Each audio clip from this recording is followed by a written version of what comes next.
민언연의 미디어 탈곡기.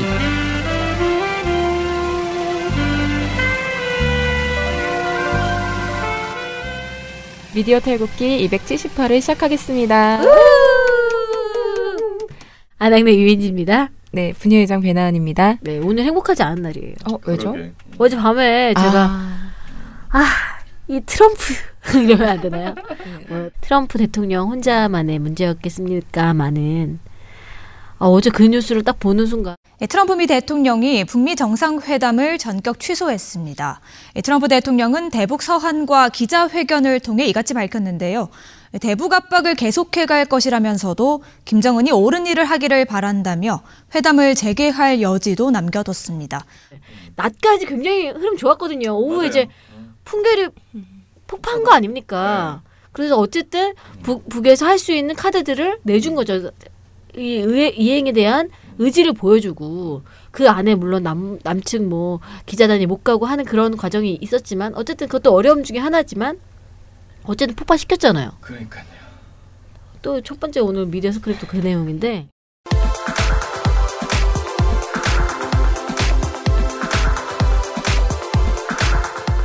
네, 그러면 바로 미디어 스크랩으로 넘어가 볼게요. 첫 번째 소식은 제가 전달드릴게요. 미디어 오늘의 김도현 기자 기사입니다. 풍계리 갱도 폭파안에 속보낸 TV조선 사과. TV조선이 지난 24일 밤 온라인 기사랑 트위터 자기 계정을 통해서 풍계리 갱도 폭파안에 연막탄 피운 흔적 발견이라는 내용의 속보를 내보냈다고 합니다. 오보죠. 네, 오보고요. 근데 이제 그렇기 때문에 해당 기사는 보도 직후에 이제 삭제 조치가 됐다고 해요. 근데 이 타이밍이 사실 현지에 있는 한국 취재진을 포함해서 미국, 영국, 러시아 다 외신들이 다 갱도 폭파했다고 보도한 뒤에 나온 거거든요. 사실. 그러면 사실 뭔가 되게 안 한 증거가 있어서 딱 속보를 자신감 있게 딱 쳤다고 볼 수 있는 건데 금방 또 내린 거죠. 아니야 이러면서. 아니 게다가 연막탄 썼다고 했잖아요. 네, 그러니까 뭔가 되게 설명을 하고 있잖아요. 연막탄이라고 하는 거는 쇼했다. 앞에서 그쵸. 그러니까 사람들의 눈을 속이는 걸 하고 얘는 사실은 거짓말한 거다. 이렇게 속보를 낸 거죠. 그러니까. 네, 이러면서 이제 문제가 되니까 이제 미디어 오늘의 측에서 취재를 했나 봐요. 그랬더니 일단 오전 중에 사과를 할 것이다. 그러니까 오늘 저희 방송하고 있는 25일 오전 중에 사과할 것이고 온라인 뉴스를 담당하는 팀에서 실수한 거다. 승인 안 된 내용을 속보로 올린 것이다라고 전달을 했대요. 근데 이게 되게 너무 특이한 게 속보를 사실 여러 개를 준비해 놓잖아요. 준비해 놓고 거기 상황에 맞춰서 이렇게 올리잖아요. 근데 이런 구체적인 속보도 준비를 해놓고 있다가 이제 그걸 올렸다. 이런 상상을 했다는 거잖아. 내가 보기에는 제가 이거 기사를 딱 접하면서 네. 안에서 조선일보에서는 네. 이런 약간 놀이식으로 한 게 아닌가. 이거는 연막탄 아니야? 막 이런 식으로 자기네들이 쓰고 그러니까 이런 의도가 같지 않은 이상 그걸 쓰기가 어렵잖아. 그러니까 내가 연막탄이라 예. 그리고 그쵸. 연막탄이라는 것도 좀 제가 생각하기에 약간 그러니까 정말 이 사건을 보면서 정말 조선 미디어는 진짜 싫은가 보다. 진짜 북이 이렇게 회귀하고 하는 흐름에 동참하고 약간 분위기가 이제 훈풍을 타는 게 정말 싫은가 보다. 얼마나 싫으면 저런 속보를 준비하고 있었을까. 연막탄 뭐야. 그런데 문제는 지금 네. 북에 간 사람들이 풀기자단이잖아요. 지금. 네네. 그러니까 지금 그 풍계리 폭파 관련돼서는 소스가 그쪽에서 모두 다 오게 되어 있는 거잖아요. 그렇죠. 개별 취재를 못하게 되어 있는 거예요. 어쨌든 다른 사람 말고는. 그러니까 네. 북에서 지금 벌어지고 있는 일은 풀기자단이 같이 동시에 소스를 같이 제공해 주는 거잖아요. 그래서 거기서 만약에 내가 MBC로 갔어도 MBC가 개별 리포트를 못하게 되는 게 풀기자의 원칙입니다. 네.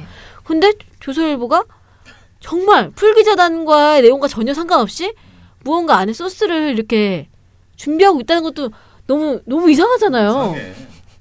그러니까 소설가가 있는 것 같아. 그러니까 이건 정말 너무나 어떤 실수가 나올 수가 없다. 왜냐면은 풀기자단에서 내용이 나왔는데 네. 그 내용을 다른 방송사가 연막탄 거를 늦게 봤어. TV조선 빨리 보고 그래서 막 썼어 자기네가. 아니 비슷한 말이 있어서 썼어.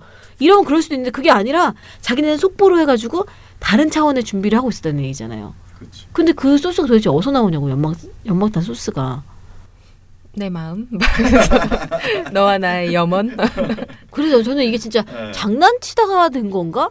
라는 상상까지 하고 있어요. 그러니까 아니면 이게 진짜 너무나 설명하기 되게 힘들어. 그러니까 설명이 안 돼. 그러니까 내가 아무리 합리적으로 이런 관계가 있었을까라고 납득하려고 해도 납득이 안 되는. 그리고 사실 이 정도급의 어떤 내용을 네. 뭐 예를 들면 온라인 팀에서만 일하는 뭐 그냥 온라인 대응팀에서만 일하는 분들이 막 그냥 아무렇게나 올릴 수 있는 그런 내용은 아니잖아요. 그러니까. 그리고 나는 최종 합의가 되지 않은 걸 올렸다는 거잖아요.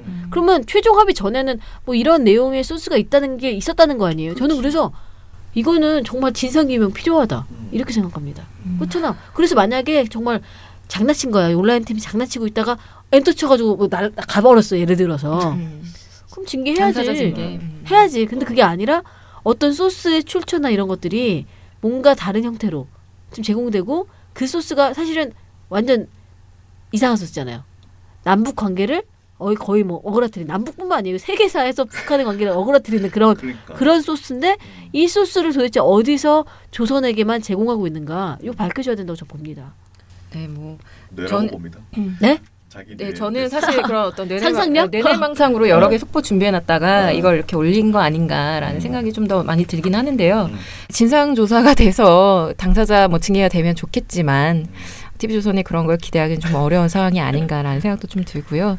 요거는 계속 항의 전화를 하거나 압박을 하면서 시청자들이 요구를 해줘야 되는 거 아닌가라는 생각도 좀 들어요. 또 이게 TV조선이어서 더 그러는데 이 지금 북미 정상회담이 깨진 마당 여러 사람에 대한 여러 공간에 대한 어떤 아쉬움이 있을 거 아닙니까, 그렇죠? 근데 TV조선이나 조선일보, 뭐 중앙일보의 보도들도 계속 이 북미 정상회담에 대해서 굉장히 부정적으로 나오는 보도들을 계속 냈잖아요.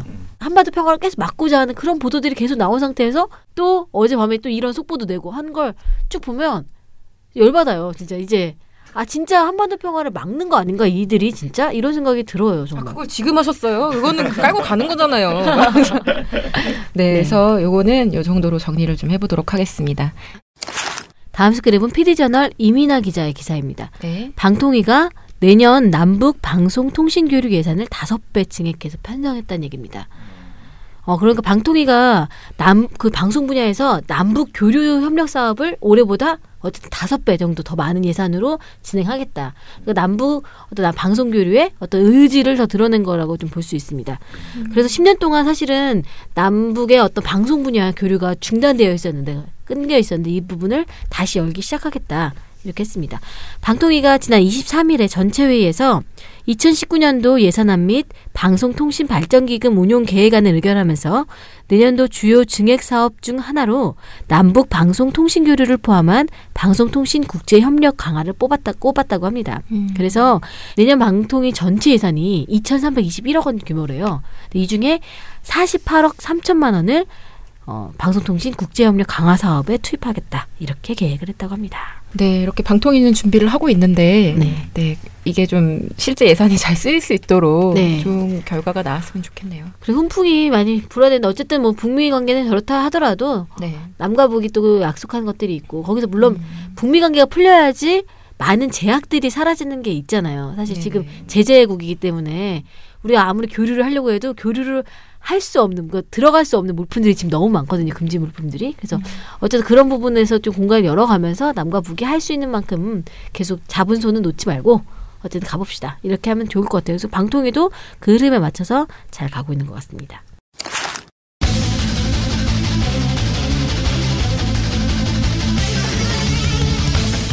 네, 그러면 바로 나쁜 보도 스크랩으로 들어가 보도록 하겠습니다. 네, 방송 먼저 진행을 해볼게요. 지난 2015년에 민중총궐기 등 13건 집회를 주도한 혐의로 징역 3년을 선고받았던 한성균 전 민주노총 위원장이 지난 21일 날 가석방되었습니다. 이게 이제 한 형기를 2년 5개월 정도 채운 거죠. 6개월 정도 남기고 이제 나온 건데 이날 취재진 앞에서 한 위원장이 다시 동지들과 머리띠를 동여매고 노동해방과 평등 세상을 만들어가겠다 이렇게 하면서 출소 소감을 밝혔습니다. 네, 이 소식을요 굉장히 이제 집중적으로 전달한 매체가 두 군데가 있어요. 또 베나베나 쇼인가요? 그냥 그런 부담 가지지 말고 편하게 한번 맞춰보세요. TV조선 두 군데. MBN. TV조선 MBN. TV조선하고 채널A죠 그러면. 그 공식이 정말 있는 것 같아. PD님은 이거 보고서 제목을 보셨기 때문에 보고서 제목이 한석균 가석방 폭력 집회 주도자 풀어줬다는 TV조선 채널A 이거거든요. 그러니까 이 두 방송사가 유일하게 메인 뉴스에 그러니까 단신이 아닌 저 일반적인 리포트 형태로 이 소식을 전했어요. 나머지 방송사들은 전달하지 않거나 JTBC 정도가 단신으로 이 소식을 전합니다. 자, 근데 어떻게 전했겠어요? 제가 그 보고서 제목에 말씀드린 것처럼 날뛰었겠죠. 근데 날뛰어지 마. 근데 이게 공식이 있는 거예요. 그런 폭력 집회를 주도했던 위험 분자를 문재인 정부가 풀어줬다. 가석방으로. 풀어줬다. 딱 이 논리예요. 아직 6개월이나 남았는데. 그런데 뭐야? 그걸 지적하기 위해서 가지고 오는 소스가 조금씩 다른 거예요. 뿐이에요. 자, TV조선은요. 국제인권단체의 기준을 가지고 옵니다. 오. 한성균을 어떻게 풀어줄 수 있어? 이 말을 하기 위해서 국제인권단체의 기준을 가지고 오고요. 채널A는 전의경 부모들의 목소리를 가지고 와요. 전의경 부모들의 목소리를 가져오는 건 좀 아닌 것 같은데? 이게 뭐야? 뭐든지 다 아닌 것 같은 느낌이 드는 보도인데요. 한번 내용을 좀 소개를 해드릴게요. 자, TV조선이 대체 어떤 국제인권단체의 주장을 가지고 왔길래 궁금하다. 그렇게 이런 설명을 했을까 살펴보면요. 이 보도는 제목은 다시 머리띠 매겠다 돌아온 한상균이라는 포커스 코너예요. 근데 이게 일반적인 기자 리포트가 아니라 성우가 리포트를 쭉 읽어주는 어떤 그런 특별한 코너거든요. 근데 여기에서 뭐라고 얘기하냐면 인권단체인 국제 엠네스티는 양심수를 폭력을 행사하거나 옹호하지 않았지만 신념을 표현했다는 이유로 투옥된 사람으로 정의합니다. 그런데 법원 판결문은 한 전 위원장이 주도한 2015년 민중총궐기 대회 상황을 이렇게 묘사하고 있습니다. 쇠파이프로 경찰관들을 무차별적으로 폭행했다. 경찰 버스의 주유구에 불을 붙이려고 하는 등 경찰 버스들에 대한 방화를 기도하였다. 당시 경찰관 100여 명이 다치고 경찰차 40여 대가 파손됐습니다. 그러면 이쯤 되면 궁금하죠. 국제 엠네스티는 대체 이 상황을 어떻게 보고 있었느냐, 여태까지는 어떤 입장을 밝혔느냐를 좀 봐야 되는데, 기본적으로요, 국제 엠네스티는요, 한상균을 풀어줘야 된다. 아니 대체 왜 저 사람을 저렇게 가둬놓느냐라면서 문제 제기를 계속했던 단체예요. 그리고 그 2016년 12월 13일 날 한상균 위원장에 대한 항소심에서 이제 유죄 판결이 나오니까 논평을 냅니다. 국제 엠네스티가. 평화 시위 권리에 대한 이건 또 다른 공격이다. 전반적으로 평화로웠던 시위의 주체자 중 하나라는 이유만으로 한상균 위원장이 소수 인원의 폭력 행위에 대한 형사 책임을 져서는 안 된다. 이게 자기네들의 논평에 나온 공식 입장인 거예요. 그리고 이런 거네요. 지금 얘기 들어보면 조선일보가 이 사람은 폭력범이야, 양심수 아니야 하면서 봐, 국제 엠네스티 기준 봤지? 국제 엠네스티는 얘 양심수 아니라고 그렇죠. 얘기하고 있잖아. 네. 이렇게 리포트를 했는데 알고 보니 국제 엠네스티는 계속 한상균 한상균은 애초에 같이는 안 되는 사람. 석방이라는 얘기를 계속 하고 있었는데 네. 그 내용은 다 빼고 그 내용 없이 국제인권단체인 엠네스티도 양심수 기준을 이렇게 잡고 있는데 문재인 정부가 그거 무시하고 풀어줬어요. 대단하다. 네, 대단하다. 대단하죠. 그레이트다, 그레이트. 정말 진짜. 후한무치하죠. 네, 근데 애초에 이제 엠네스티가 이렇게 주장을 한 이유는 뭐냐면요. 전체 집회에서 소수 시위대가 폭력적으로 행동했다고 자꾸 집회 주최자한테 법적 책임을 물으면요.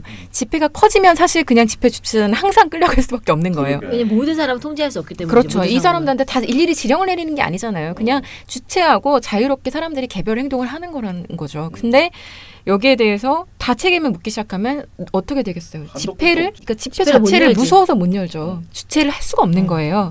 그렇기 때문에 이 문제 제기를 계속했던 건데 뭐 이런 문제 제기 다는 이제 빠져 있고 그렇게 설명을 하고 있고요. 네. 그리고 심지어 수많은 인권 단체들, 그러니까 뭐 유엔 인권 이사회 산하 자유적 구금에 관한 실무그룹 그리고 국제 노동기구 등 같은 곳들도 계속 한 전 위원장 석방을 권고한 바가 있습니다. 근데 당연히 보도에 빠졌겠죠. 이런 내용 없겠죠. 자. TV조선 보도의 문제점은 여기서 끝나지 않는데요. 이렇게 딱 법원 판결문까지 말해준 다음에 그 다음 화면에서 뭘 보여주기 시작하냐면 집회 장면? 그렇죠. 근데 공식이야. 근데 그게 한상균 위원장이 주도했던 그런 집회가 아니에요. 어머. 뭐냐면 21일 날, 그러니까 같은 날이죠. 여의도 국회에서 진행됐던 그 민주노총 기자회견 및 결의대회가 있었어요. 이게 뭐냐면 국회 최저임금 산입범위 논의 확대에 반대하는 그 조합원들 어떤 집회였단 말이에요. 근데 여기 이 과정에서 기습 시위를 하면서 원래는 거기서 집회를 하면 안 되니까 막고 하면서 몸싸움이 일어납니다. 근데 그 영상을 이렇게 보여주면서 뭐 들 것 없을까요? 뭐 휠체어나 휠체어 좀 가져다 줄래요? 막 이렇게 막 자기들끼리 수라장이 된 그 상황을 계속 보여줘요. 계속 보여주면서 오늘 국회 본관은 고성이 오갑니다.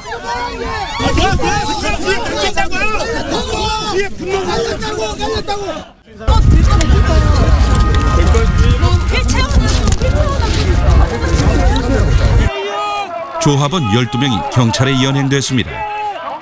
한 전 위원장은 출소 뒤 첫 일성으로 다시 투쟁을 외쳤는데 동지들과 함께 김명환 위원장님과 함께 힘차게 전진해 나가겠습니다. 투쟁!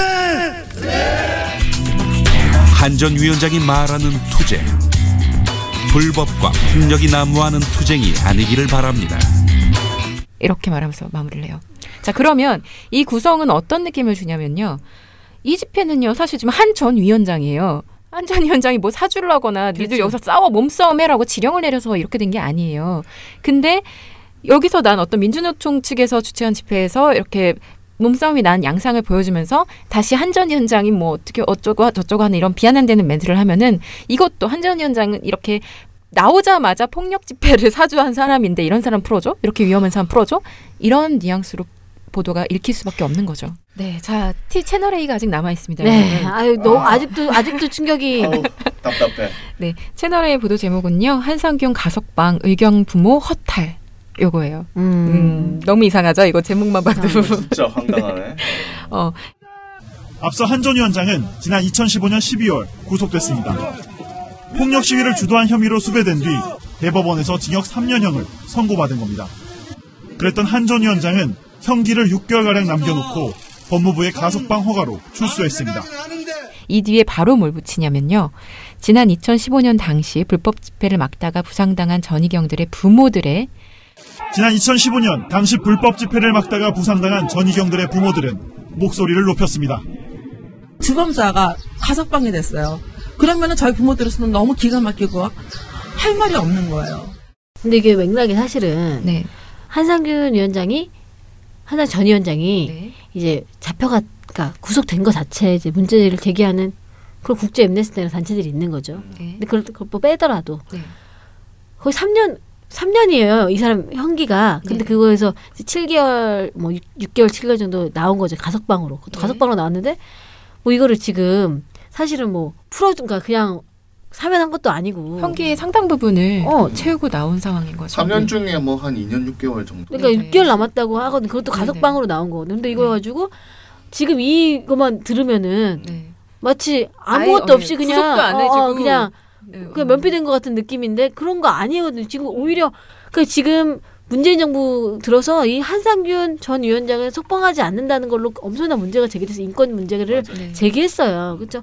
한쪽에서 그렇게 제기했는데도 이 2년 6개월이 지금 수감돼 있는 상황에서 이 지금 멘트만 들어보면 그냥 나오는 사람 같잖아. 안 잡히고. 그렇죠. 예, 그래서 너무 사실을 좀 호도하고 있는 것 같다는 느낌이 드네요. 그렇죠. 계속 그런 느낌을 주는 거죠. 이게 어떤 유착돼 있고 민주노총이니까 문재인 정부가 다 봐주고 있는 거다. 그런 폭력을 저질렀어도 다 봐주고 있는 거다. 이런 유착됐다는 느낌을 주기 위해서 TV조선도 그렇고 채널A도 그렇고 계속 이런 아주 이상한 리포트를 내놓고 있는 거죠.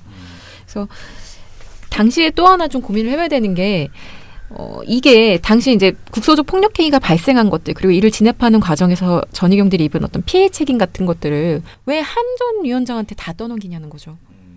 그러니까 당시에는요. 그러니까 그 이후에 평화롭게 진행이 됐던 촛불 집회 양상을 감안을 해보면요. 이 폭력을 유발한 거는 공권력이 차벽을 세워서 사람들이 못 지나가게 완전 분리를 시켜가면서 억압했기 때문에 이게 폭력이 실발점이 된 게 아닌가라는 얘기들이 계속 나오고 있잖아요. 그렇다고 한다면 그 상층부에서 차벽 이렇게 세워놓고 폭력이 유발될 것 같은 상황에 어린 그 전희경들 배치해서 상황이 발생될 걸 뻔히 알면서 거기로 내몬 그 위쪽에다가 문제 제기를 함께 해야 되는 거 아닌가 그런 생각도 사실 들거든요. 그 민중총궐기가 네. 고 백남기 노인께서 돌아가신 게 됐던 그러니까 네. 그런 사고가 났던 그 민중총궐기잖아요. 그쵸. 2015년. 그러니까 그렇게 물대포로 그렇게 직수로 쏘고 있었던 상황이에요. 그러니까 사람들이 분노하지 않을 수 없는 상황으로 몰아갔죠. 그래서 뭐 여러 가지, 그러니까 저는 우선 집회 현장에서 이제 폭력적 형상이 나타나는 거에 대해서 지양해야 된다 이렇게 생각하거든요. 근데 어떤 이유로든 이제 돌출적인 상황들이 발생하는 겁니다. 그게 유책이 시위대에 있건 아니면 경찰에게 있건 그거는 그 어떤 시기마다 다른 거예요. 그 모두 다 뭐 경찰에게 있다 할 수 없고 모두 다 시위대에게 있다 할 수 없는 거죠. 근데 그거는 왜냐면 아까 우리가 얘기했지만 10,000명이 나왔어. 10,000명 중에 모두 다 통제하고 모두 다 우리가 할 수 없습니다. 그렇죠? 경찰이 기본 공권력이 그 시위를 평화적으로 할 수 있게끔 보장하는 거 기본. 그러니까 가장 충돌이 일어나지 않게끔 보호하고 그들의 집회 결사의 자유를 보장하는 게 있었냐는 걸 따져보는 건 필요하다는 거죠. 뭐 개별 싸움의 문제가 아니라. 그런데 지금 그런 게 없이 다 차벽 세워가지고 차벽의 문제는 뭐냐면 진출을 못하는 게 하는 것뿐만 아니라 집회를 왜 해요? 시위를 왜 해요? 사람들한테 이런 문제가 있다고 알리려고 하는 거잖아요. 근데 차벽을 세워서 무슨 문제를 제기한지도 모르게 막아버리는 거예요. 집회 표현의 자유를 아예 막 봉쇄하는 거거든요. 가둬놓고 너네 격리시켜놓고 너네끼리 해라. 지나간 사람한테 피해 안 주겠다. 뭐 이런 얘기라서 그런 식으로 형성하는 거 좋지 않습니다. 그러니까 바람직한 방법이 아니죠. 그거는 그 집회 현장은 이제 권리를 침해할 경우에는요, 그 현장에 나와서 관리를 하는 그 사람들까지도 같이 위험해지는 거거든요. 네. 그렇다고 한다면 이거를 지금 한 위원장한테 다 뒤집어 씌워서 지금 나오는 거 형기를 한 6개월 남기고 이렇게 나왔다는 걸로 이렇게 문제를 삼으면서 공격하는 것이 좀 온당한 지적인가라는 의문이 드는데 그 지적을 뭐 그 단체에선 할 수 있다고 쳐요. 근데 이걸 제목으로 뽑아가면서 부각해서 한 그 채널의 의도가 너무 황당하다. 그런 생각이 들어요. 본질이 없어져 버렸네. 그렇죠. 그리고 불법 시위라고 하는 거가 시위가 벌어졌는데 집회가 벌어졌는데 그게 불법적 양상으로 나올 수도 있는 거죠. 그럼 그건 그 사후의 문제예요. 그리고 이게 불법이었는지는 법이 이거 불법이라고 판결을 하는 거예요. 그런데 시위가 집회가 일어나기도 전에 불법 시위한다. 대규모 불법 시위한다. 이렇게 이미 집회 신고 다 내놨는데 다 얘기했는데 뭐가 불법이야. 근데 불법이라고 규정하고 이 사람들은 제어해야 돼. 통제해야 돼 하면서 그런 오히려 차벽 세우는 게 불법이잖아요. 그러니까 그런 불법 행위들을 하면서 온전한 집회 시위를 방해해놓고 언론이나 경찰이나 이런 공권력에서 계속 불법이다 하면서 계속 탄압한 형태로 갔던 것이 아까 말했던 그런 갈등을 더 불러일으키는 게 아닌가 이런 생각이 좀 들어요. 맞아요. 어쨌든 이런 보도를 내놓을 만한 곳들에서 내놓긴 했는데요. 그래도 볼 때마다 열이 받는 건 어쩔 수가 없네요. 그 한상균 위원장 전 위원장이 출소한 날 나온 날 조선일보 온라인판에 그 기사 한번 얘기해 주시죠. 네. 제가 이제 이 보고서를 쓰려고 준비를 하면서 이제 한 위원장 관련된 이제 자료를 찾으려고 검색을 했어요. 검색을 했는데 조선일보 기사가 바로 검색이 되는 거예요. 근데 제가 보도 제목만 읽어드릴게요. 그 한상균 맞아? 회색 정장, 순진한 헤어스타일, 이미지 탈색 중. 물음표? 네. 무슨 소리야 이게? 그러니까 이날 진짜 이 얘기를 하거든요. 그러니까 한상균 전 위원장이 나왔어요. 나왔는데 2015년에 들어갈 때는 이제 10년에 들어갔죠. 머리가 짧았죠. 왜냐면 그 전에 삭발을 한번 했거든요. 그러니까 그 총궐이 일어나기 전에 이게 민중총궐이 일어난 게 노동법 개혁 문제로 일어난 거거든요. 그 시위내고 이런 것들 때문에. 그래서 이런 것들 막으려고 계속 뭐 삭발도 하고 뭐 농성도 하고 했을 거 아닙니까? 그래서 그때 당시 머리가 굉장히 짧았어요. 그리고 약간 밤톨머리처럼 그런 거였던 거죠. 그래서 들어갔는데 2년 6개월을 이제 있었잖아요. 머리 스타일 바뀌고 나오면서 이제 옷을 이제 입고 나온 건데. 근데 이 기사가 그걸 얘기하는 기사예요. 스타일 분석을 하면서 바뀌었네 너? 막 이렇게 더 충격적인 거는 놀리는 거죠. 여기서 전 제일 재밌었던 게 머리를 저 머리 스타일 누가 했지? 이런 게 나와요. 진짜. 그래서 그 기사 본문에 보면은요. 이런 게 있어요. 그러나 그의 이미지는 지난 2016년 불법 시위를 주도할 때와는 확연히 달랐다. 수배 시절에 쓰던 안경과 같은 안경을 썼지만 투쟁복 대신 여기 투쟁복에는 작은 따옴표가 붙어 있습니다. 투쟁복 대신 회색 자켓과 흰 티셔츠를 입고 출소했다. 무엇보다 머리 모양이 크게 달라졌다. 남성 머리치고는 다소 긴 편이고 앞머리를 앞으로 쓸어내려 순진한 이미지를 풍겼다. 여기 순진한에도 작은 따옴표가 붙어 있습니다. 이미지. 네, 법무부 관계자는 교도소 수감자들은 두발 자유화로 자신이 원하는 머리 스타일을 할 수도 있으며 죄송해요. 이거 웃지 않고 읽는 건 너무 어려운 일입니다. 아니 기사라는 거잖아. 네. 한 달에 1, 2회 정도 교도소 내 이발소에서 재소자 이발사로부터 머리를 자를 수도 있다며 한 씨의 경우도 수감 전 머리를 다듬었을 것이라고 했다. 이게 기사 내용입니다. 아니 그러니까 나는 이게 너무 웃기게 나 이거 보면서 너무 웃은 게 아니 기자는 딱 봤더니 자기가 여태까지 언론 신문에 나왔던 느낌이랑 진짜 실제로 봤더니 너무 다른 거야. 그는 언론이 굉장히 강하고 굉장히 투쟁적이고 이런 모습도 굉장히 부각하는 사진들 계속 썼기 때문도 있거든요. 그리고 사람이 맨날 투쟁복 입고 다니는 거 아니잖아요. 그렇죠? 투쟁이 있으면 투쟁복 입는 거고 아니면 아니고 이런 거겠죠. 근데 자기가 봤던 이미지랑 너무 다른 거야. 그래서 그거를 기사를 쓰고 싶었던 거지. 이 기자는. 아니 저는 너무 좋게 해석해 주시는 것 같고요. 아니 근데 쓰는데 그러면서 이런 거야. 쟤는 원래 악마인데 악마가 아닌 천사인 척 지금 왜냐면 내가 봤는데 너무 당황스러웠거든. 그냥 일반 사람처럼 생겼네 해서 일반 사람처럼 뭐야. 원래 뿔 달려야 되는데 뿔 안 달린 거야. 그래서 얘 뿔을 안 달렸어. 왜? 일부러 뿔을 없는 척한 거야. 라는 식의 기사예요. 내용이. 그러면서 어머 저 머리 스타일은 일부러 뿔을 가리려고 하면서 여기서 그치지 않아. 자기 혼자만은 그치는 게 아니라 이걸 취재를 해. 법무부 관계자한테. 아니 한성규 머리 왜 저래요?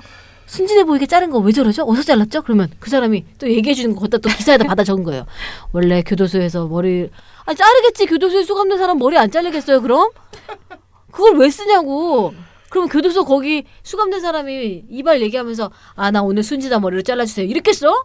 그런 식의 기사를 맞들었다는 게 얼마나 웃겨요. 코미디예요 정말. 이게 진짜 순진한 애 작은 따옴표 하는 게 진짜 나쁜 것 같아요. 네. 그래서 뭐야. 정말 조선일보스럽다. 조선일보 안소영 기자가 쓴 기사네요. 네. 부끄러워합니다. 이건. 부끄러워합니다. 누가. 부끄러워야 합니다. 네. 참. 네, 부끄러운 줄 알면 이런 기사를 안 썼겠죠. 네. 기사라고 말하기도 좀 근데 그렇다. 이거. 조선일보 진짜 온라인 팀에 진짜 온라인 기사 이상한 거 정말 많아요. 요건이 안 되는 기사. 그러니까 뭐라 그러지? 지면하고는 또 다른 형태, 색다른 이상한 맛이 기사 있죠. 요건이 안 되는 게 있잖아. 그러니까 일기 같은 에세이 같은 게 너무나 많아요. 정말 통제되지 않는 미쳐 날뛰는. 저번에 우리 그 얘기했잖아. 그 제보 들어온 거 중에 할머니 앞세워 그거 있잖아요. 네 맞아요. 그것도 조선일보 온라인 기자가 쓴 거거든요. 근데 그것도 소설이에요. 그것도 자기 일기 쓰듯이. 아니 그러니까 조선 그 미디어 그룹은 다 온라인판에서 통제가 안 되면 온라인판 이걸 없애야 되는 거 아니에요? 이 속보도 온라인 팀이 통제가 안 됐다며. 잘못하면 이렇게 굳은 일 다 온라인 팀에 시키고 문제 생기면은 또 온라인 팀이 했다고 발뺌하고 이거 나쁘네요. 네, 그래서 이런 일이 있었다 이렇게 말씀드리면서 제 얘기는 마무리하도록 하겠습니다. 제가 갖고 온 나쁜 보도. 네. 중앙일보입니다. 오늘 이렇게 먼저 말하고 시작하겠습니다. 네. 우선은요. 여러분 그 국정원 선거 개입 사건이 있었잖아요. 네. 23일에 관련된 재판이 있었습니다. 어떤 거였냐? 국정원 선거 개입 사건에 대한 재판이 아니고요. 국정원 선거 개입 사건의 수사를 방해한 남재준 전 국정원장 및 주요 관계자에 대한 재판이 있었습니다. 네. 이게 어떤 상황인지 말씀드리면요. 국정원 댓글 사건이라고 얘는 칭했기 때문에 국가정보원 댓글 대선 개입 사건에 대해서 특별 수사팀이 꾸려졌었어요. 네. 윤석열 비롯한 사람들이 있죠. 수사팀이 이제 국정원을 조사를 해야 되잖아요. 왜냐면 심리전담부서가 있었다고 거기 주무부서에서 정말 있었는지 없었는지 하려면 압수수색 해야 될 거 아닙니까? 그렇죠. 그래서 압수수색 영장을 청구했고 어떻게 됐을까요? 나왔어요. 영장이. 굉장히 국정원은 원래 비밀 조직이고 막 이래가지고 해가지고 조그만 딱 그 전담 부서만 하기로 나왔습니다. 근데 국정원에 대해서 아세요? 국정원 아세요? 모르죠. 아무도 몰라요. 국정원은. 아무도 모르는 거 국정원은. 그죠. 자기네만 알고 있고 굉장히 다 기밀 상황입니다. 그래서 우리 청문회 때도 국정원 관계자들은 얼굴 다 블라인드 처리하고 있잖아요.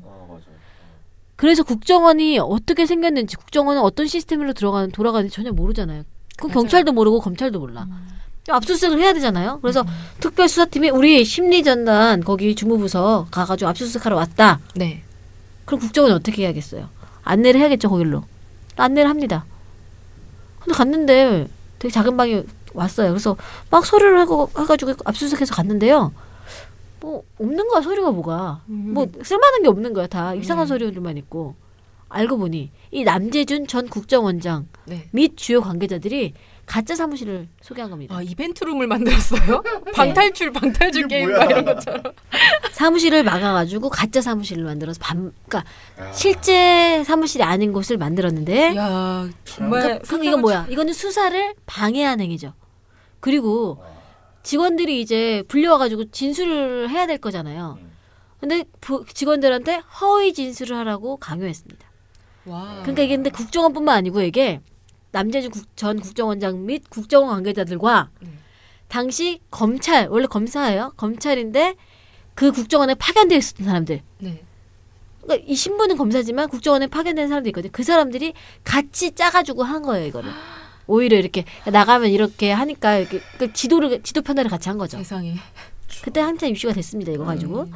근데 이 혐의에 대해서 어제 그 판결이 난 겁니다. 1심 판결이 난 거예요. 23일 서울중앙지법이 국정원 댓글 특별수사팀 수사를 방해하고 국정원 직원들에게 허위 진술을 하게 한 혐의로 남 전 국정원장에게 징역 3년 6월을 선고하고 서천호 전 2차장에겐 징역 2년 6월 그리고 장호중 전 부산지검장은 징역 1년 등등등 실형을 선고를 했습니다.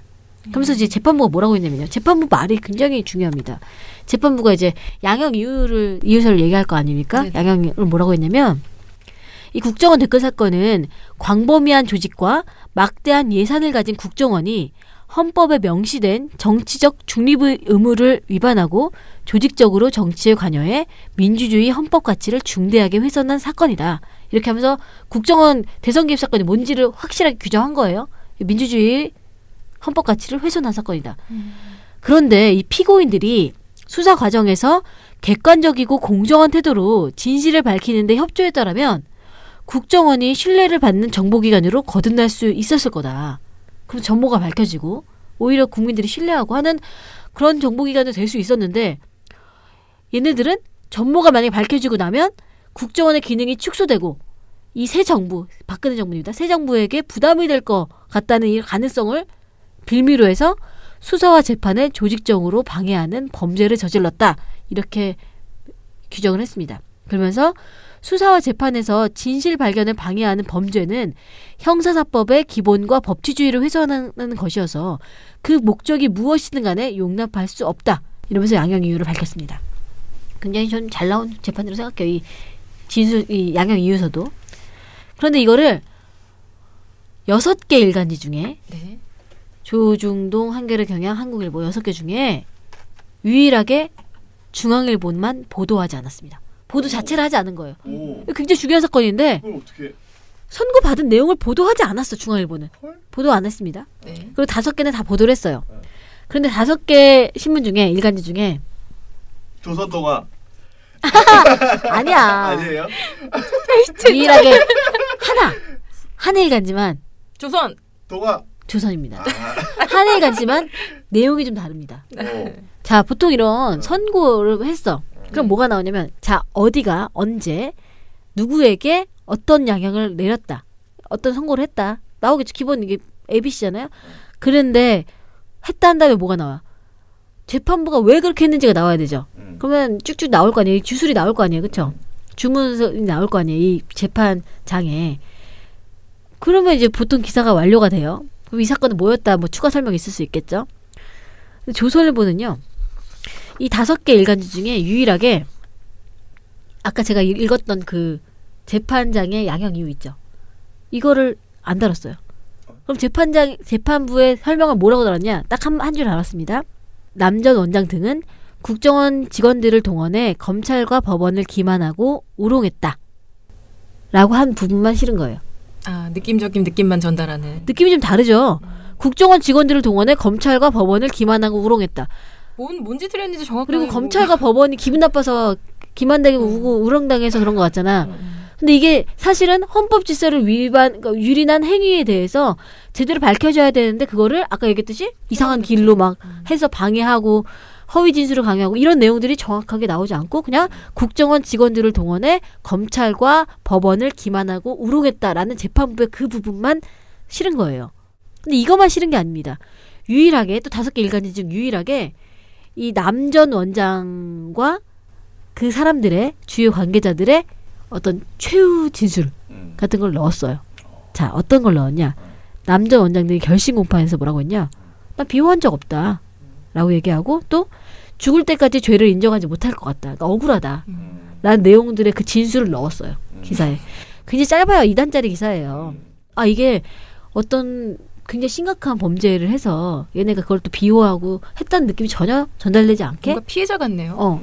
마치 저는 어떤 느낌이면 이 적폐에 어떤 보복성으로 당한 듯한 느낌으로 기사를 낸 겁니다. 근데 어쨌든 조선일보는 얘네가 방해한 혐의로 받았다. 이거는 제목에 썼어요. 근데 중앙일보는 안 달았다. 나쁘죠? 그런데요. 여기서 끝이 아닙니다. 아, 그래요? 반전이 있습니다. 반전? 이날 중앙일보가 24일이에요. 이날 중앙일보가 국정원 댓글 사건을 다룬 기사가 있습니다. 아, 온라인판에? 아니요. 그럼 뭐요? 댓글 사건을 다뤘는데 이 선거가 아니에요.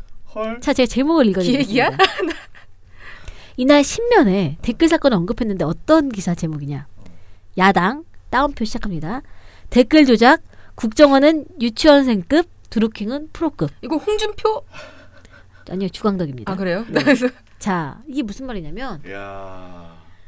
주광덕 의원이 21일이에요. 그러니까 24일날 보던데 21일 굳이 그 21일에 있었던 걸 갖고 온 겁니다. 21일날 주광덕 자유한국당 의원이 국회 법제사법위원회에서 국정원 댓글 조작 사건은 유치원생급이고 드루킹 댓글 여론 조작 사건은 프로급이다. 한 주장을 했습니다. 이런 주장을 했어. 자유한국당 의원이 한 거야. 그런데 이거를 갑자기 갖고 왔어. 중앙일보가. 3일 뒤에. 갖고 오면서 뭐라고 했냐면 그럼 자기가 갖고 온 것도 약간 좀 구차하잖아요. 그렇죠? 근데 뭐라고 계속 이해 달았냐면 두 개의 댓글 조작 사이에는 어떤 차이가 있었는지에 대한 궁금증이 커지고 있다. 라면서 이유를 달았어요. 좀 구차하죠. 자기가 기사를 리드문에 쓰면서 주광덕 의원이 이렇게 얘기했는데 두 사건에 대해서 어떤 차이가 있었는지에 대한 궁금증이 커지고 있다. 그거는 자기가 개인적으로 확인해보면 되잖아요. 안 궁금한데 커지고 있었어? 안 궁금해요. 두 사건에 대한 차이점. 그런데 더 웃긴 거는 이 보도는 뭐라고 하냐면 두 사건에 대해서 자 공통점 얘기합니다. 온라인 여론에 영향을 끼쳐 특정 정치 세력을 띄우려 했다는 점에서 닮았지만 자 나옵니다. 이제 규모와 기술에서 차이가 있었다는 게 전문가들의 분석이다. 아, 다 똑같은데 규모와 기술만. 자 규모는 그래서 내용이 뭐냐면 규모는 국정원이 더 컸지만 드루킹 일당이 사용한 매크로 킹크랩은 국정원의 기술력을 뛰어넘는다고 전문가들은 분석했다. 더 심하다. 네. 그러면서 이 기자가 계속 뭐라고 하면 계속 기사에 반복적으로 전문가들의 분석, 전문가들의 설명, 전문가들은 뭐 이런 얘기도 계속 써요. 이런 단어를 반복 사용하면서 마치 과학적 분석이냐 이 두 사건의 규모와 기술력을 비교를 했습니다.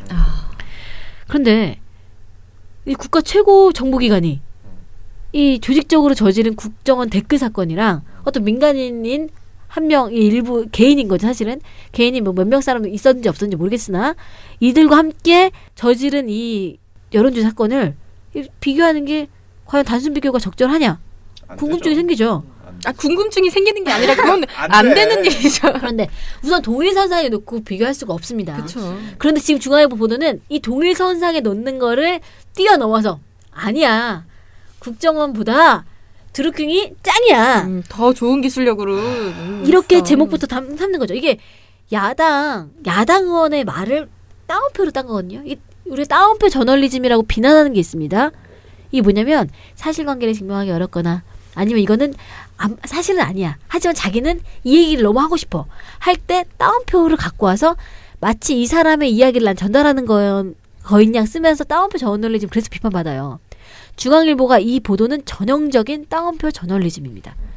주광덕 의원의 말을 빌려와서 그걸 제목으로 뽑는 이 패기 중앙일보에 뽑은 다음에 아무도 안 궁금한데 이 얘기를 하고 싶은 거예요. 사실은 국정원 댓글 사건 니네 그렇게 난리쳤는데 사실은 이거 드루킹에 비하면 이건 유치원생급이야 라고 하는 주광덕 의원의 말이 너무나 와닿았고 이걸 이야기하고 싶었던 거죠.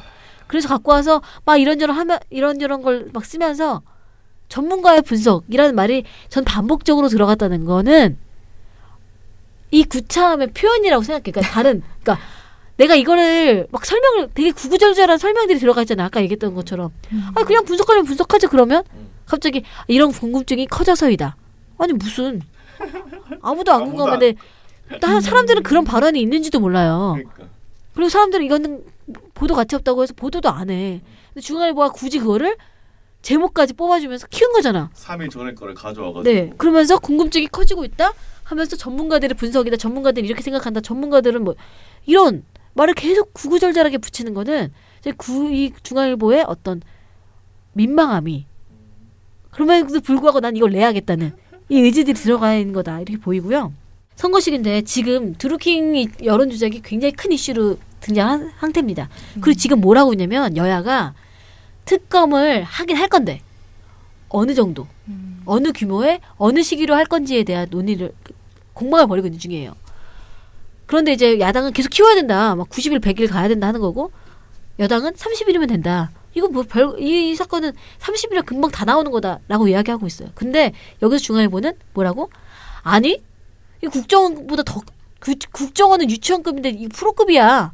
이러면서 이야기하는 거를 하는 거죠. 사실은 노골적인 야당 편들기를 하고 있는 겁니다. 이 선거 이슈 하면서 야당 편들기 하는 걸 하기 위해서 중앙일보가 이걸 냈다. 그러기 위해서 이걸 내야 되잖아요. 제가 판단하기에는 댓글 사건보다 훨씬 프로급인 걸 내야 되는데 남재준이 선고를 받은 거야. 그걸 방해했다는 걸로만으로도 3년 6개월을 받은 거야. 좀 그래서 의도적으로 누락한 게 아닌가라고 의심하고 있습니다. 약간 부들부들하면서 이걸 어떻게 딴 걸로 이렇게 대체할까 고민하다 그렇게 한 거. 국정원 댓글 사건 아니 같이 넣을 수도 있어. 자기는 이걸 기획하고 있었고, 근데 그날 하필이면 그 사건이 났어. 같이 넣을 수 있는데 넣으면 이상해지는 거. 유치원생급인데, 아니 국정원 댓글 사건이 유치원생급인데 그거를 그 수사를 방해했다는 혐의만으로도 3년 6월을 받는다는 게 안 맞거든요. 그래서 의도적인 누락이다. 왜냐면 이 누락한 게 설명이 안 돼.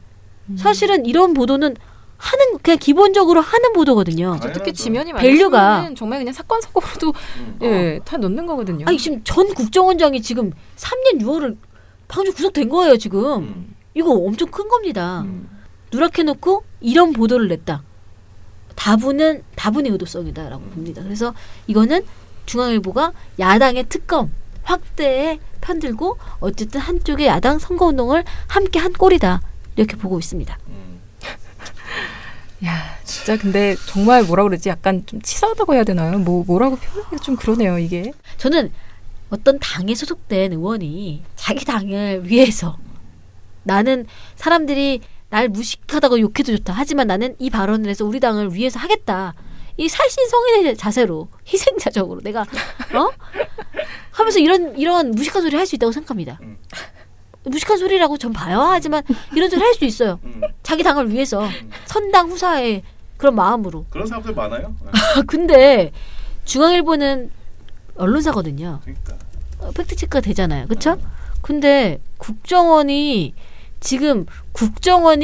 한 어떤 특정한 세력을 위해서 자기네가 이걸 한 거는 굉장한 문제입니다. 이 국정원이 이런 짓을 한 겁니다.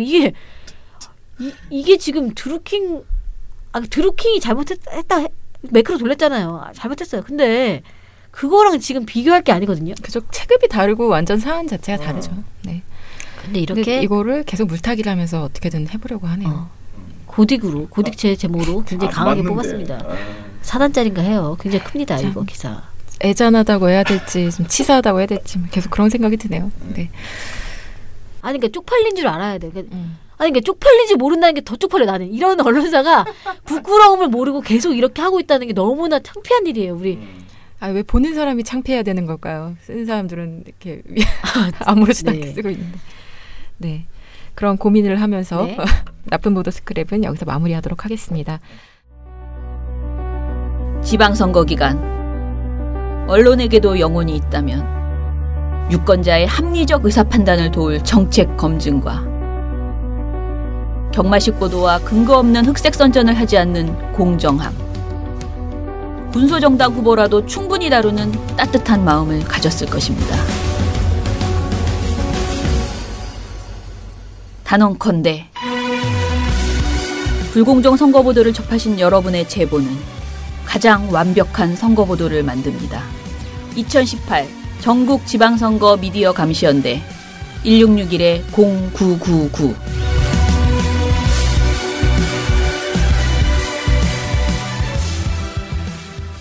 7, 6, 5, 4, 3, 2, 1. You'll never have the sacred stone. Oh, this you crazy mother. 코스미 개그라고 이렇게 읽는 게 맞겠죠? 아이디로 작성을 해주셨는데요. 어제 밤부터 오늘 아침까지 다음 메인에 있던 중앙일보 기사 제보합니다. 라고 하면서 이거 제목으로 선거운동 개입한 거 아닌지 의심스러워서요 라고 해주셨어요. 근데 지금 보도 제목을 보니까 김경수 뽑아야 우리도 득봐.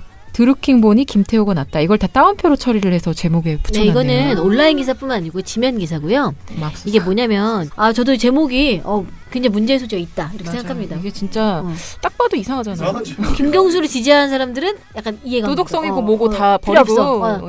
나한테 뭔가 올 거야 이렇게 하는 거고. 뭔 소리야? 드루킹 때문에 뭐 김태호 또 이런 식의 구도가 문제가 있습니다. 네, 그래서 제보 너무 감사드립니다. 뿌리아 스장님께서 5.18 가짜뉴스 지금 5.18 무장폭도들 연고대생 600명의 실체라고 하는 그런 가짜뉴스가 지금 있는 거를 링크를 보내주셨네요. 신고를 해주셨습니다. 아유, 감사합니다. 청라에서 빈님 우선 민원련 무지 사랑합니다. 다만 그 속삭이는 광고는 정말 아닙니다. 아이유도 그 광고 폭망해서 내렸어요. 듣는 사람 심히 불편해요. 죄송합니다. 라고 해주셨어요. 맞아요. 이렇게 느끼시는 분들이 꽤 많더라고요. 죄송합니다. 네. 이 PD님 무릎 꿇으십시오. 네, 이건 근데 100% PD님 의견이었고요. 한편으로도 좋다고 하는 사람도 있습니다. 호불호가 뭐 갈리더라고요. 어떤 느낌이었냐면 약간 남랑 특집 같은 느낌이어서 네, 이게 더웠는데 네. 약간 한기가 싹 오면서 네, 좋은 느낌이다. 그리고 오히려 조용히 이야기하니까 우리가 계속 시끄럽게 이야기하다가 갑자기 조용해지니까 훨씬 더 집중되고 어떤 이야기인지 잘 듣게 되더라. 그러면서 저는 오히려 스팟 잘 만들었다 하는 의견도 들었습니다. 네, 한 분. 네, 레이니 칠세님께서 오늘도 정말 좋은 방송과 컨텐츠에 감사드립니다. 아이고 이런 얘기도 해주셔서 제가 더 감사드립니다. 감사합니다. 네. 그리고 고발뉴스 유튜브를 통해서 시민심의도 보셨다고 해요.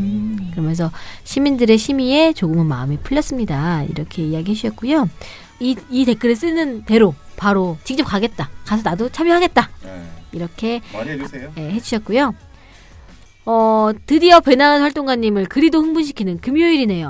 내일은 배나은 활동가님의 즐거운 넘치는 목소리와 유민지 부장님의 에너지 넘치는 목소리를 들으며 행복한 퇴근을 하길 기대하겠습니다. 행복한 퇴근 되셨나 모르겠습니다. 네. 행복한 퇴근 되세요. 행복한 퇴근 되세요. 네, 아유 죄송합니다. 네. 네, 다음 댓글은요. 440416님입니다. 어제 너무 좋은 시간이었습니다. 다양한 시각으로 방송 심의를 하니 너무 재미있고 유익한 시간이었습니다. 현재의 방심이가 어제만 같았으면 하는 바람은 너무 큰 바람인가요? 모든 분들 수고 많으셨습니다. 내일도 탈탈탈 해주셨는데요. 440416님은 그 시민 방심이 하는 날 오셨죠. 네. 대단하신 분이에요. 네, 근데 정말. 오신 거에 그치지 않고 네. 자리 정리하고 하는 것까지 다 같이 해주시더라고요. 그리고 뒷부리까지 가셨습니다. 정말 진짜 너무 존경스럽습니다. 네. 네. 그 방심이를 이렇게 보면서 저도 막 웃었거든요. 너무 재밌어서.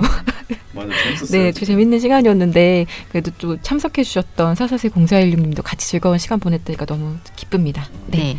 그리고 레이니 칠세님 아까 말씀드렸는데 새벽에 네. 그 속보 보신 거죠. 트럼프가 안 하겠다. 그래서 너무 참 충격적이다. 잠이 안 온다. 저 진짜 잠 못 잤어요. 저도. 보고 나서 이거 어떡하지? 막 내가 어떻게 할 수 있는 것도 없는데. 맞아, 걱정을 하게 되죠. 아니 왜 이런 일이 갑자기 이러면서 저도 잠이 안 왔는데 레이니 칠세님께서도 세상 일이 참 제 마음 같지 않다는 걸 또 느낀다. 이렇게 달아주셨네요. 네. 그리고 옥수수 요염참님 경기 이재명 남경필 격차 좁혀져라고 하면서 또 중앙일보 기사를 제보를 해줘요. 중앙일보가 문제가 많아요 정말. 요즘에. 근데 여전히 32.2%인데 뭐가 격차가 좁혀졌다는 건지 중앙일보 며칠 전부터 지방선거 기사 짜증입니다. 매일 잘 듣고 있습니다. 이렇게 댓글 남겨주셨네요. 근데 보도 제목이 진짜 서울 박원순 강세 여전 경기 이재명 남경필 격차 좁혀져 이렇게만 써 있네요. 실제 이제 몇 %포인트 벌어져 있는지 구체적으로는 제목에는 명시하지 않고 있고요. 이게 다 사실 어떤 분위기를 만들기 위해서 이렇게 쓰는 것들이거든요. 그러니까 맞아요. 마치 이미 다 따라잡힌 것처럼. 근데 사람들이 약간 대세에 이렇게 마음이 흔들리는 그런 심리 경향이 있기 때문에 이런 기사들이 막 쏟아내서 내가 마치 투표하면 다 뒤집힐 것 같은 어떤 희망을 주는 것들인데요. 이건 진짜 좀 노골적이네요. 미련 공태님께서는요. 시민방심이 정말 최고다 이러시면서 시민방심에 대한 반응이 정말 좋네요. 네네. 근데 정말 심의를 직접 해보는 경험 자체가 되게 중요한 것 저희도 그러니까 저희가 그 민원연이 이거를 하는 건 그 시민분들이 진짜 방송통신 심의 규정을 이제 알고 정말 그런 거에 대한 자신감을 더 찾으셔서 정말 신고하시라는 거죠. 근데 이 미연검사님께서는 저는 몰랐는데 심의 조항에 여러 가지를 할 수 있더구나 하면서 명예훼손이나 품위유지 위반이나 뭐 객관성이나 이런 여러 가지 조항들이 만약에 다 걸렸다. 다 넣을 수 있거든요. 그래서 다 넣고 하면 될 것 같습니다. 그래서 심의 규정들을 좀 다 보고 국민 모두가 전문가가 될 때 방심위도 함부로 못하는 거거든요. 그렇죠? 전문성의 영역이 점 더 커질 때 무서워지는 거거든요. 그러니까 여러분 그런 것들을 같이 해주시면 될 것 같습니다. 트러스트 노우님께서는요. 처장님은 시민 방심위가 아니라 그냥 방심위로 이렇게 써주셨고요. 하루도 빼놓지 않고 또 버라이어티한 뉴스가 나옵니다. 종편만 신나겠어요. 뭐 이렇게 하면서 그 종편이 신날 만한 아이템들을 몇 가지 좀 소개를 해주셨습니다. 그리고 스트레스는 세계인이 나눠갖고 민원련 활동가분들은 주말엔 뉴스와 담을 쌓고 쉬세요. 원래 연휴 뒤에 더 시간이 안 가는데 3일간 고생 많으셨습니다. 오늘은 특히 반가운 금요일이 되실 듯 이렇게 댓글 남겨주셨어요. 읽기만 해도 좀 약간 가슴이 따뜻해지네요. 미탈 청취자분들께서도 주말 잘 보내죠. 우리가 사실 주말인데 이 트럼프가 왜 주말을 앞두고 이런 폭탄을 별로예요. 그렇죠? 마음이 불편하잖아. 우리 마음 불편하게. 북에서는 지금 우리 회담 하고 싶다 이런 입장을 오늘 아침 냈죠. 왜 그러냐 이거 우리 하자 다시 했는데 잘 되길 주말에 또 우리를 기쁘게 하는 그런 움직임들이 있기를 바라겠습니다. 네, 그러면 오늘 미디어 탈곡기 이걸로 마무리하도록 하겠습니다. 민원련의 미디어 탈곡기는 다음 주에도 열심히 털어드리겠습니다. 탈탈탈 안녕.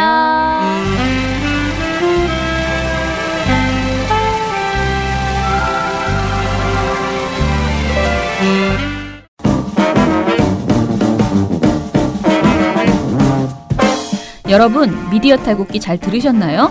민원연은 1984년부터 우리 사회 언론 민주화를 위한 걸음을 우직하게 걷고 있습니다. 특히 왜곡, 편파, 막장 뉴스가 만연한 상황에서 민원연의 언론 감시 활동은 더욱 중요합니다. 민원연 회원이 되어 저희에게 힘을 주세요. 민원연 홈페이지 ccdm.or.kr에 오셔서 회원가입을 신청하시거나 02-392-0181로 전화 주시면 됩니다. 한 달 10,000원의 회비가 언론을 바꿉니다.